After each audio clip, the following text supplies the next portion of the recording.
Everyone, तो देखिए आज हम बात करते हैं रेजिस्टिविटी के ऊपर, या फिर इसी को हम दूसरे नाम से भी जानते हैं स्पेसिफिक रेजिस्टेंस। ठीक है। और स्पेसिफिक रेजिस्टेंस को हम डिनोट करते हैं रो के साथ। ठीक है, रो, और इसका जो सिंबल होता है ना कुछ इस तरीके का होता है। ठीक है, तो इसको हम रो बोलते हैं। ठीक है, अब ये हमारे पास स्पेसिफिक रेजिस्टेंस जो होता है ना, ये मटेरियल पे डिपेंड करता है। मतलब इसकी जो वैल्यू होती है वो मटेरियल के ऊपर डिपेंड करती है। लेट अस सपोज कि हमारे पास अल्युमिनियम एक मटेरियल है, तो इसके लिए स्पेसिफिक रेजिस्टेंस कुछ होगा, है कि नहीं है। इस तरीके से अगर आयरन ले तो उसके लिए स्पेसिफिक रेजिस्टेंस की वैल्यू कुछ और होगी। तो इस तरह से हमारे पास स्पेसिफिक रेजिस्टेंस जो होता है, इसकी जो वैल्यू होती है वो मटेरियल के ऊपर डिपेंड करती है कि मतलब कौन सा टाइप का मटेरियल है हमारे पास। ठीक है, किस नेचर का हमारे पास मटेरियल है, तो उस पर इसकी वैल्यू डिपेंड करती है स्पेसिफिक रेजिस्टेंस की। फॉर एग्जांपल, हमारे पास स्पेसिफिक रेजिस्टेंस की वैल्यू अगर किसी मटेरियल की कम होगी, ठीक है, तो स्पेसिफिक रेजिस्टेंस की वैल्यू अगर कम होगी, दैट मीन्स उसका रेजिस्टेंस क्या होगा, कम होगा। क्योंकि स्पेसिफिक रेजिस्टेंस की वैल्यू या फिर रेजिस्टिविटी की वैल्यू अगर कम होगी तो इट मीन्स कि रेजिस्टेंस कम होगा उस मटेरियल का।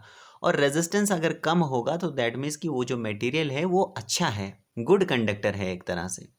ठीक है, तो ये जो हमारे पास स्पेसिफिक रेजिस्टेंस की जो वैल्यू होती है, ये मटेरियल टू मटेरियल हमारे पास, मतलब इसकी वैल्यू जो होती है वो मटेरियल के ऊपर डिपेंड करती है।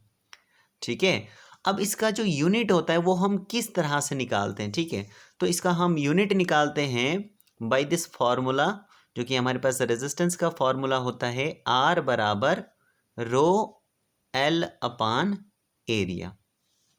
ठीक है, अब यहां से देखिए कि हमने यूनिट किसका निकालना, इस रो का निकालना है ना, जिसको हम स्पेसिफिक रेजिस्टेंस बोलते हैं। क्या बोलते हैं, स्पेसिफिक रेजिस्टेंस बोलते हैं, या फिर इसी को हम और रेजिस्टिविटी कहते हैं। क्या कहते हैं इसको हम, रेजिस्टिविटी भी कहते हैं। तो इसका अगर हमने यूनिट निकालना है तो इसको हम क्या करेंगे, एक साइड को लाते हैं। तो रेजिस्टिविटी बराबर यानी रो बराबर, तो इन दोनों का आपस में क्या हो जाएगा, क्रॉस मल्टीप्लाई, यानी आर मल्टीप्लाई बाई ए। तो आर मल्टीप्लाई बाई ए, और डिवाइड में हमारे पास हो जाएगा लेंथ। ठीक है, तो इस लेंथ को हम डिवाइड कर लेते हैं यहाँ पर। अब यहाँ से देखिए ये जो R है, R यानी क्या, रेजिस्टेंस, और रेजिस्टेंस को हम किस में लेते हैं, ओहम में लेते हैं, तो ओहम लिखेंगे। मल्टीप्लाई बाई एरिया को किस में लेते हैं, मीटर स्क्वायर में ले लेते हैं, तो मीटर स्क्वायर लिख लेंगे। और यहाँ से हमारे पास जो लेंथ होती है उसको हम मीटर में लेते हैं, तो यहाँ पर मीटर लिखेंगे।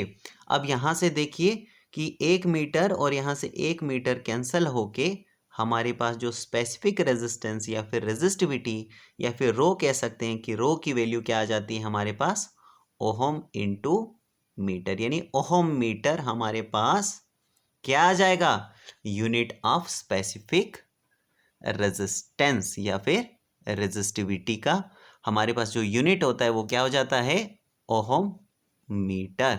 तो इस तरीके से हम रेजिस्टिविटी या फिर स्पेसिफिक रेजिस्टेंस का यूनिट निकालते हैं और आसानी के साथ इसको हम याद रख सकते हैं। सो आई होप कि आपको ये क्लियर हो चुका होगा। So thank you very much.